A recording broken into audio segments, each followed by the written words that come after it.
This is Steve Shaw from High Leverage Baseball, and you're listening to the Digital to Dice podcast. Hello, everyone, and welcome to the Digital to Dice podcast. I am Dave, and this is episode 265 of the Digital to Dice podcast. And in today's episode, we got not one, but two interviews we recorded at Digital to Dice Con 2025.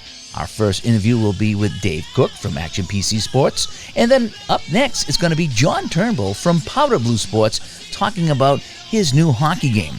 Ways to get a hold of us: digitaltodice.com is the website, 978-751-DICE is the text line, digitaltodice@yahoo.com is the email, and over on Facebook, facebook.com/groups/digitaltodice. And if you'd like to support the show on Patreon, it's patreon.com/digitaltodice.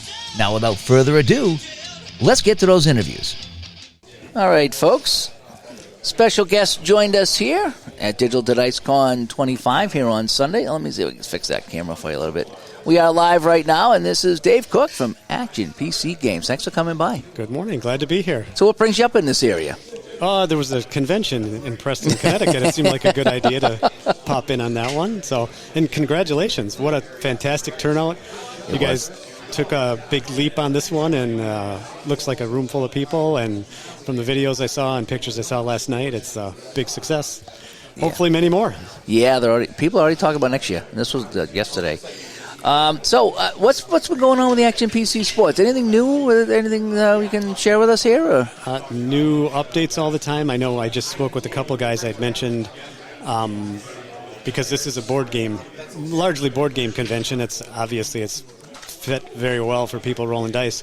For years we've had our own cheat boxes for manual entry for plays, and I hear a lot talk about that. So we're going to make them user friendly. So that would be people here today. That would be the number one thing they'd be interested in. I did not know that. Yeah, I think I showed it on one of the podcasts last year. In a baseball game, I could enter whatever the results are. In a hockey game, you could enter whatever that, and we have that for ourselves just for play testing. So we can test how play-by-play works and different results and try and create different things. So that's in the games now, right? It's hidden in the game, so we can use it for testing. I did show it on one of the podcasts last year. So that's nothing you want. It's going to be user-friendly. It was almost user-friendly for football this year, but we couldn't do it last second. We held off on it. There's a lot of different play results. Again, we don't have a lot of fixed results in our games. A lot of results are dependent on... For example, we don't have a stock ground ball to shortstop out at first. The ground ball to shortstop could be fielded properly, could be a great play, could be booted.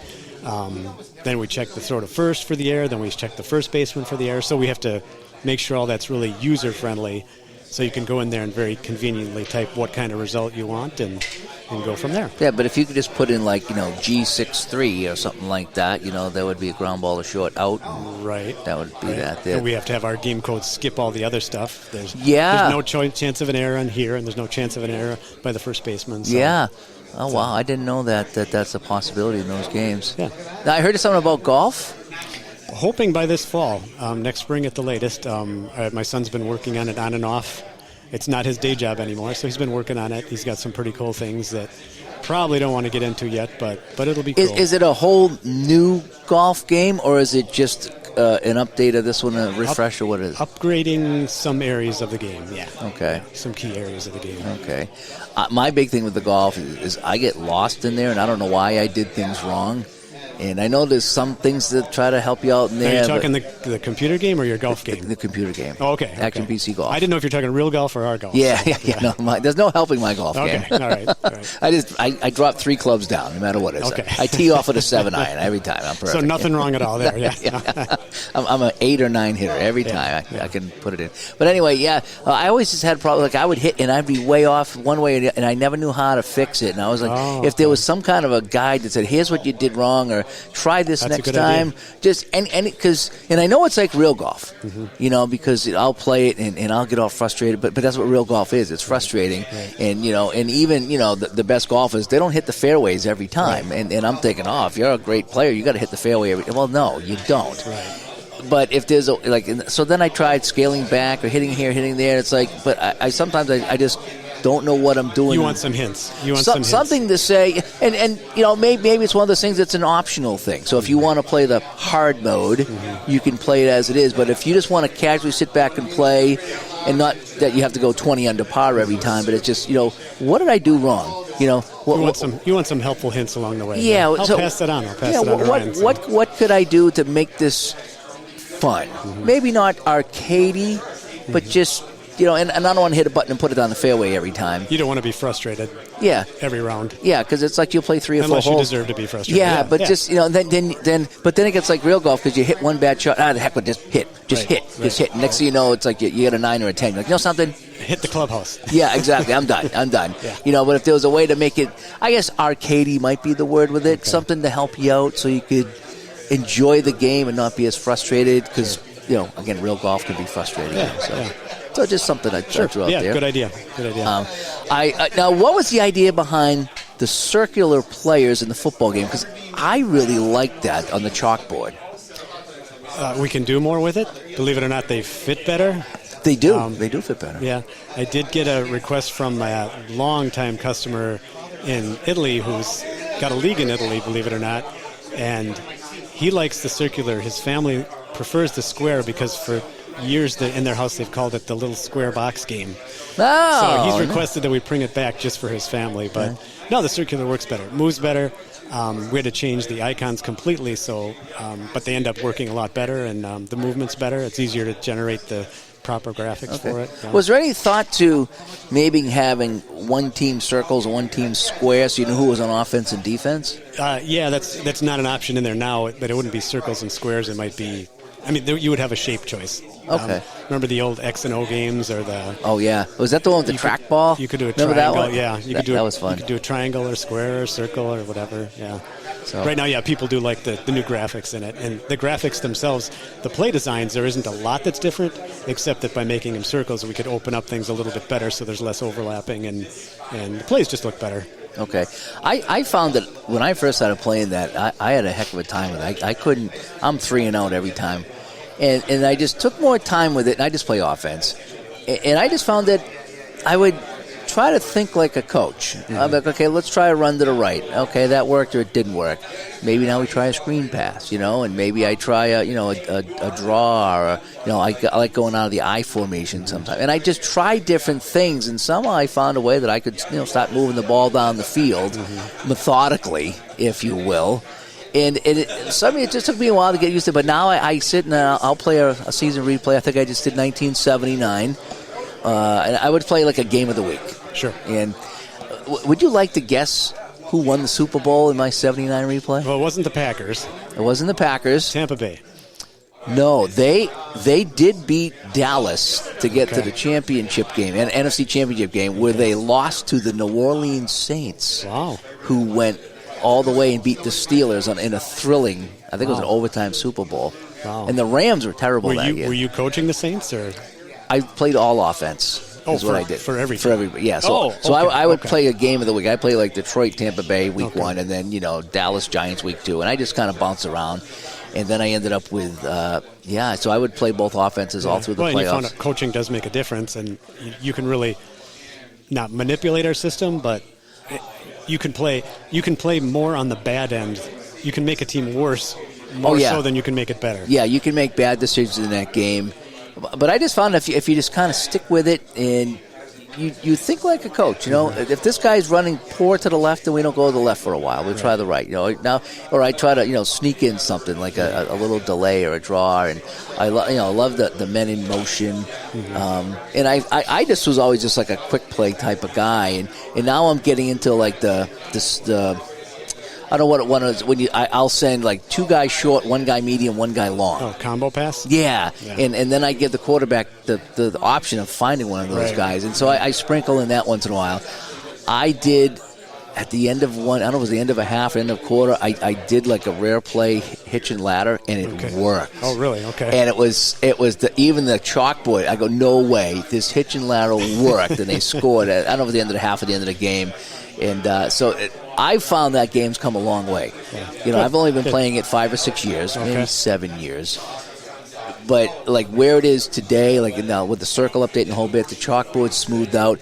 Maybe it's just me getting used to it, but I feel I'm having more fun with it.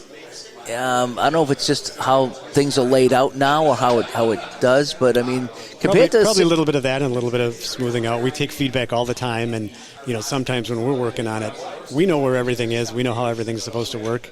But if people say, hey, if you could do this a little bit better, and the hook and ladder thing's fun though because we do have tons and tons of rare plays. That's one you can call. Yeah. And obviously the success rate's not very good, but it's greater than 0. And yeah. Teams use it for a reason. You see teams use it every week in the NFL, something comparable. And it never works, except that once in a while it does work. Yeah. So yeah. I called it one time and it worked, and there was one time that I didn't call it. And it just happened. And it was just the coolest thing to see. I think it was the 79 Tampa Bay Buccaneers where they threw it to the tight end, Giles or whatever it was, and he pitched it to the receiver. Just got rid of it, yeah. And it was just like, what just happened? And I'm reading the play-by-plays, no way. Yeah. And the computer did that on its own because it was the end of the half, and I figured it out. But it was fun.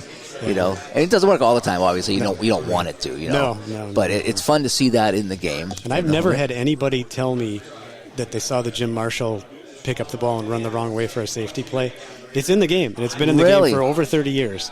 But it's obviously very rare. And how do you determine a percentage? It happened once out of how many thousands of plays. So it's in there. We made it ultra rare, but nobody's ever said they saw it. Now, can that happen with any team? Or is it strictly for... No, it can happen with... There's certain plays it can happen on only, obviously, but it can happen for anybody. Yeah, it's rare. That's not something you would base on a rating. There's no Jim Marshall rating for it. But it can happen. There's play-by-play in there for that. And there's a lot of stuff like that it's more like, well, you got excited when you saw the hook and ladder because it's a real thing you don't see often. It's like watching the real NFL. You see things every single weekend that wow, I can't believe that happened.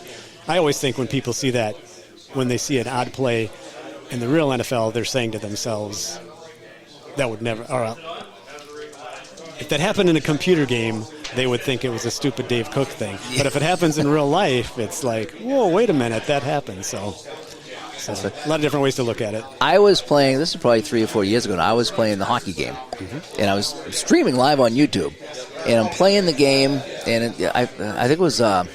I think I was playing a Russian team, so I don't know what I was doing. I thought I was playing the Russians or the Canadians. I don't know. I don't know if it was a homebrew season or what it was. And then the screen went black, and I was like, hang on, folks, we got to crash. It says the game crashed. Technical support. I says it happened, right? And all of a sudden, the screen came back and said, the lights have gone out in the stadium. That's awesome. And I caught it live on my stream. I was like, I thought the game crashed, and it was a total blackout screen. It was the lights went out at the stadium. Yep.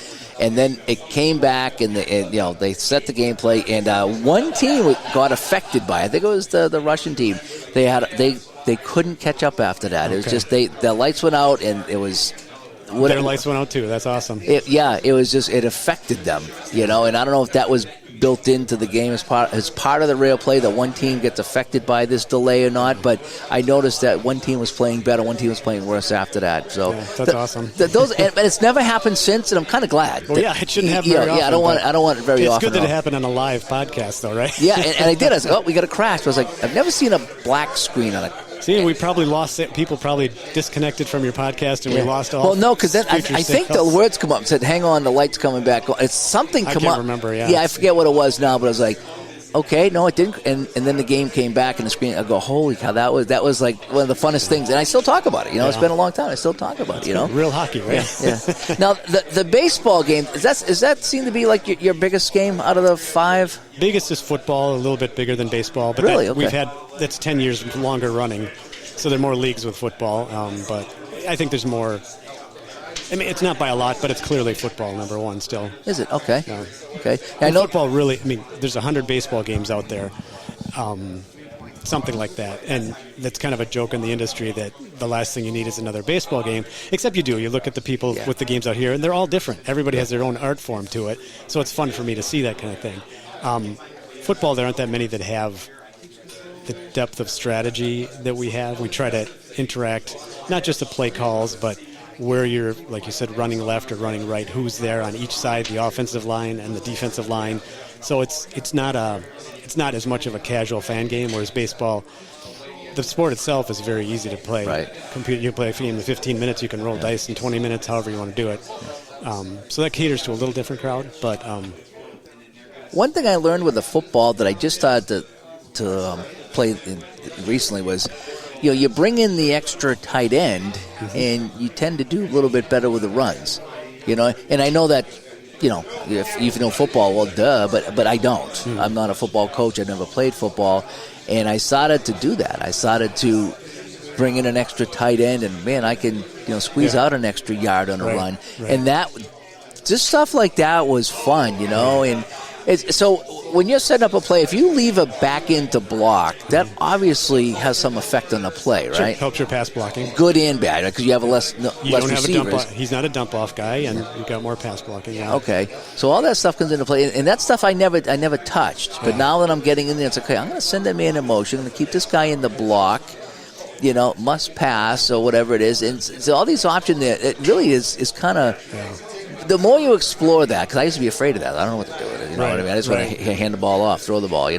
But I like that that's in there, and you see that work or not work sometimes. Yeah. And I think maybe it was that trial and error type of thing that finally worked for me. It's like, okay, and I see what to do, what not to do. You don't want to do this on a pass, and you don't want to do this on a run. Right. We'll see more. There's a learning curve, I guess. If you don't realize all that stuff is there and it actually means something, we'll see more people making bad guesses on defense. A couple times a year, somebody will send us a league and say, "How come I'm getting killed here all the time?" It's like, well, you're guessing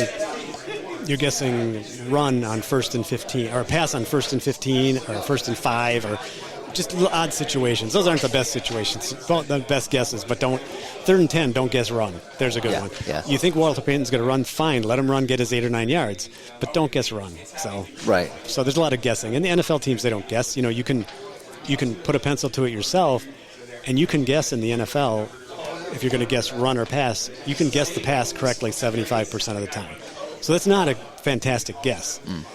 But you can obviously guess wrong, screw that up the opposite way quite easily. We're live right now, David. Question in the chat room: any plans on creating a soccer or a boxing game? Boxing, my knowledge of boxing ended probably in the middle 70s. I used to watch the heavyweight fights because it was fun, and now I just don't have enough interest. I think I did like Wide World of Sports would come on Saturday, and you'd watch that. Or Olympic boxing then too. Yeah. So that's probably a no. Soccer, you never know. There's a few soccer industry people that have pushed us for years to do it. So you never know. It's not imminent though. So I think the soccer might be a little bit easier than the boxing because you have the football and the hockey, which are in the same kind of vein, so to speak. More so hockey and basketball are very similar. Yeah, your fluid possessions. So soccer would be most similar to that. So, yeah. Out of your let's exclude golf. So the 4 games: baseball, basketball, football, and hockey. The team sport games. Yeah. The team sport. Which one do you think is advanced the most? Like if you had to look back, say where you started, where you are now, what one do you think is progressed the furthest out of all of them? If you were to go back a few years ago, I'm going to play this game from 5 years ago, and I'm going to play it now. What do you think the biggest jump has been, or the most improvements have been? Yeah, from 5 years ago, I would maybe say hockey. Yeah. If you go further back, I would still say football because we keep layering on the strategy options that get some guys confused. But I would say maybe hockey. I think when people pick it up now and they haven't seen it for a few years, you can do it without calling plays. You can just basically throw the boys out there and let them play, or you can call plays, which more emulates what you would be coaching during the week. Obviously, you're not saying pass it to Gretzky and Gretzky shoot, but the fluidness of the game, I think it's improved a lot in the last 5 or 10 years. It's pretty simple to play too. Yeah, I like that. I like sometimes I let the coach handle the lines, and other times I like to do the lines myself. It's kind of like a mini game, like you are coaching, trying to get the players there. Is there a way? And this is one thing I was talking to other people this weekend of avoiding a player or not letting a player retire. So let's just say Gump. I don't want Gump Worsley to retire. I want him to play one more year. Is there a way to bring him into the next season?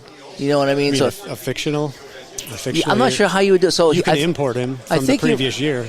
Yeah, I suppose you could. So That's you could probably the easiest way to do it. and so you could use the stats from his previous year and put them in there. Yeah, just import them. And Okay, yeah, I was just kind of wondering on that because some of the games, it's like, once they retire, that's it, they're done. They can't do anymore. But it'd be fun to, just like real life. yeah, it would be fun to try to squeeze one more year out of somebody. I don't want Montana to retire. I don't want Staubach to retire. Or you can fictionalize that too. You import a player, like import Montana, and maybe lower his completion percentage or something. Yeah. Do you think there's a way that you could have some sort of like an automatic way of doing it? So you could say, okay, Montana retired in whatever year. I want to import Montana, but I want to, age him a year, and maybe just slowly bring down. It's kind of a big addition to the game if we do that. I toy around with it, but I tend to like the real stuff, so sometimes it's hard for me to do that. I mean, it's all subjective how much you want to age a guy. Batting average go down, OPS go down. I just think it'd be fun to try to play some of these guys an extra even 4 or 5 years.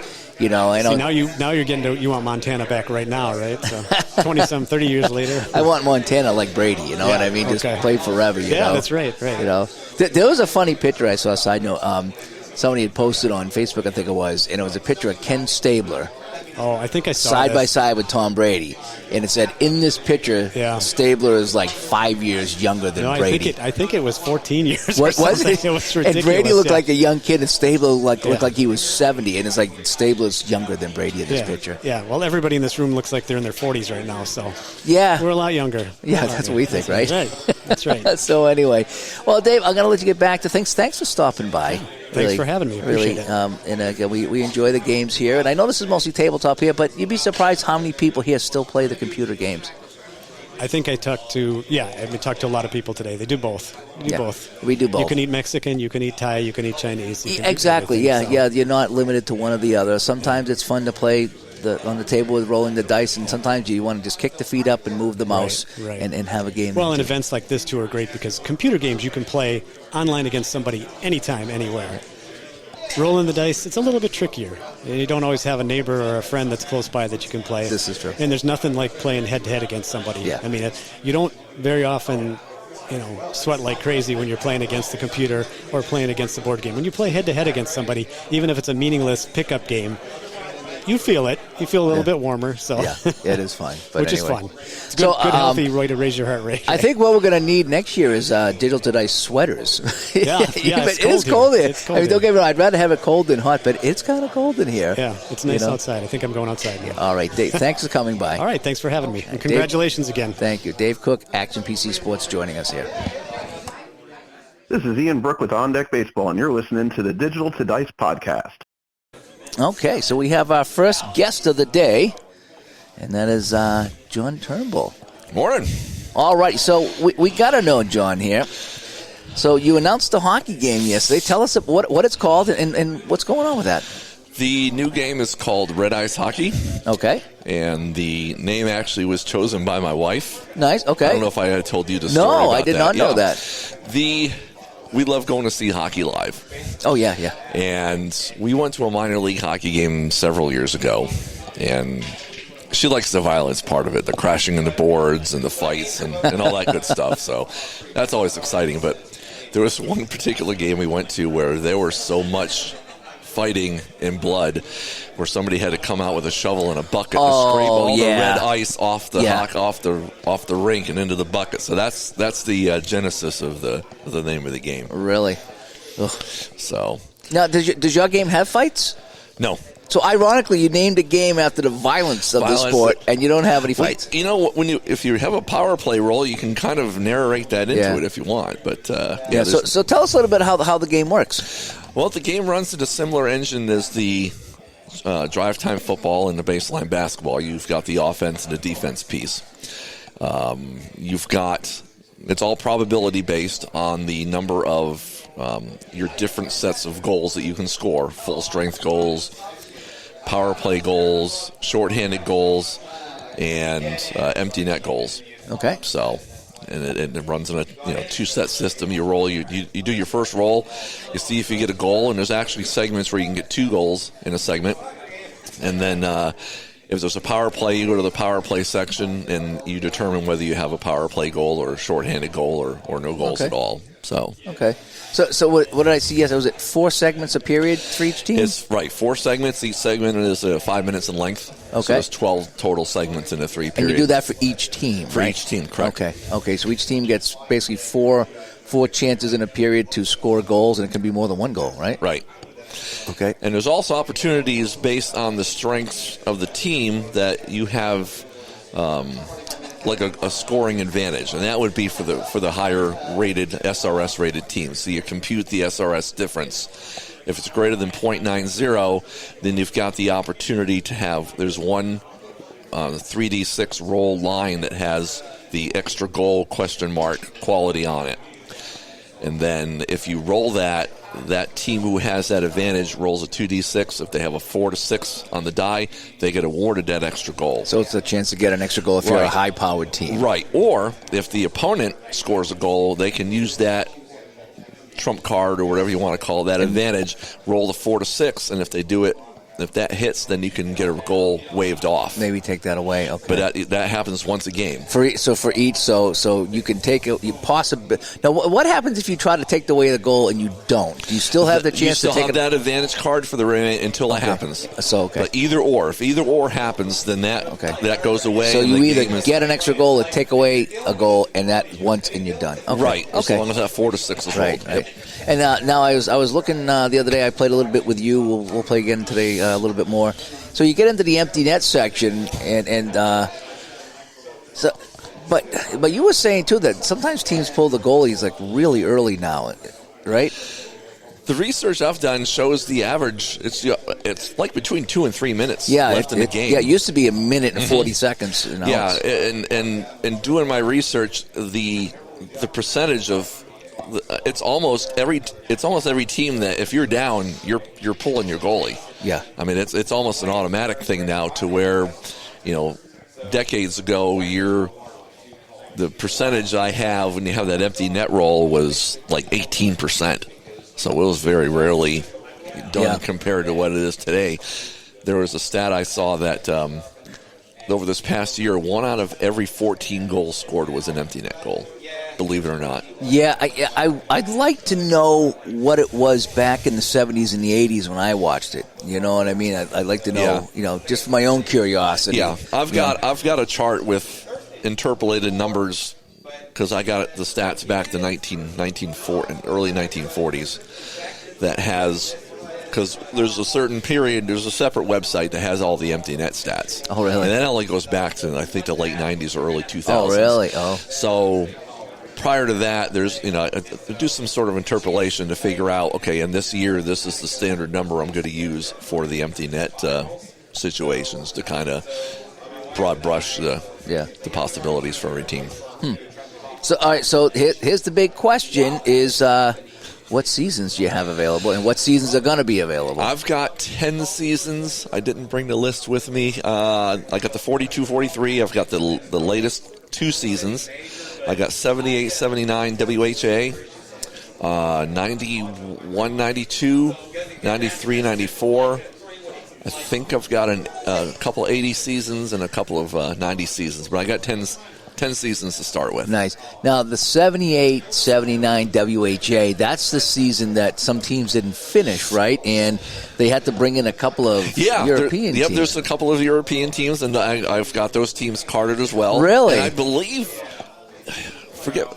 correct me if I'm wrong, I think Gretzky played in that league. He did. I think that was his rookie year. I don't know if he went.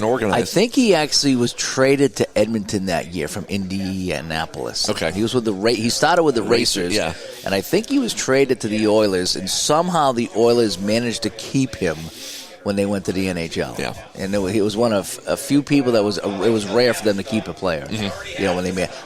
That's one thing I learned a lot about that. Like I had no idea. Like a kid, you just see new teams and whatever. And, but I didn't know that the NHL really punished those 4 teams as bad as they did. And that's why they were bad for so long. Yeah.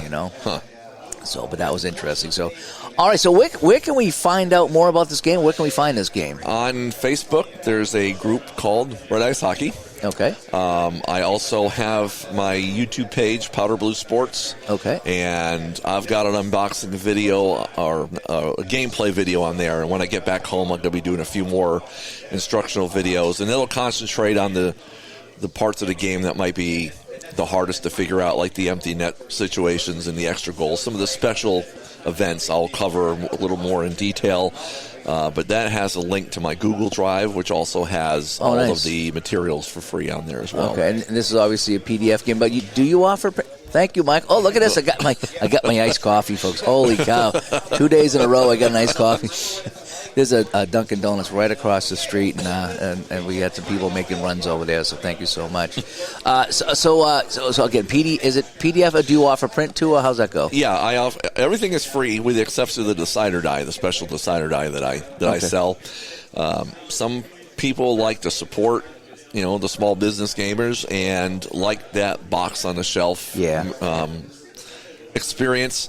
And some people don't like to print out their own seasons, so I do offer the chance to order box sets, order the dice, order Sometimes that's seasons. just easier. It really is. It is, and I don't mind.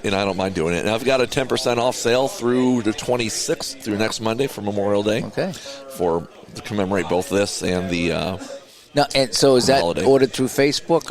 Either or, you can order through Facebook. You can email me. Okay. Send me a message on YouTube on one of the videos, and I'll. Okay, so Powder Blue Sports on YouTube. Okay, and do you have is it email easy? Will people remember it if you say it?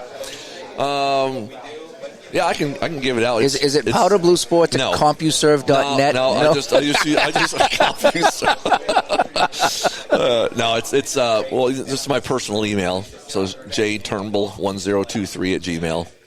Okay, jturnbull1023 at Gmail. Yep. Perfect. All righty. Well, thank you for coming by. I hope you're having fun today at the convention. We've had a blast. Yesterday was a busy day. Today's going to be less, but I think it's going to be more relaxing. And yes. Just take a breath. And now I couldn't talk to you yesterday. You had people over there all day long, and it's like I don't want to interrupt that. Well, and when I had a free moment, you were just got pulled away to do something else. So it's a good problem to have. It is a good problem to have. So today's a good day to talk to people. But John, thanks for coming on, and I appreciate you unveiling the hockey game here. That was so cool. We had a couple of new games shown off today. Yeah, it took a lot, to be honest, to hold it back, but it also gave me the time to refine it, to make those last-minute changes and correct any last-minute errors. Yeah. So that it worked both ways. But I had more than a few people saying, "Please put this, give me your sneak peek, will you?" Yeah. I said, nope. Yeah. Wait till Saturday. I get that. I get that because it's like they're excited, you're excited, but just holding off a few days or a week or whatever it was, and coming here in front of a room. The room was full. Let's say it. The room was full yesterday, and you got to unveil that in front of all those people. Yeah. We're. I just opened the Facebook page yesterday at 7:30, so it's a little more than 24 hours, and we're I think up to about 135 members so already. That's growing. Fantastic, cool. But thank you for putting us on. This is great. All right, thanks for coming by, John, and I'll be in touch. I need to see your basketball game. Yep. Now that you got the hockey, the football, now the basketball, so I'll be over there checking that out later today. Sounds good. All Appreciate right, it. Thanks for coming by. Thank you. John Turnbull, Powder Blue Sports, with his new hockey game, Red Ice. A big thanks to both John and Dave for taking some time out from a very busy convention to sit down and talk with us, even just for a few minutes. But wait, there's more. We actually have more interviews from Digital to Dice Con 2025 that we'll be showing off here on future episodes of the show. Again, ways to get a hold of us, digitaltodice.com is the website. 978-751-DICE is the text line. digitaltodice@yahoo.com is the email. And over on Facebook, facebook.com/groups/digitaltodice. Once again, I am Dave, and thanks for tuning in to the Digital to Dice podcast. Good night, everyone.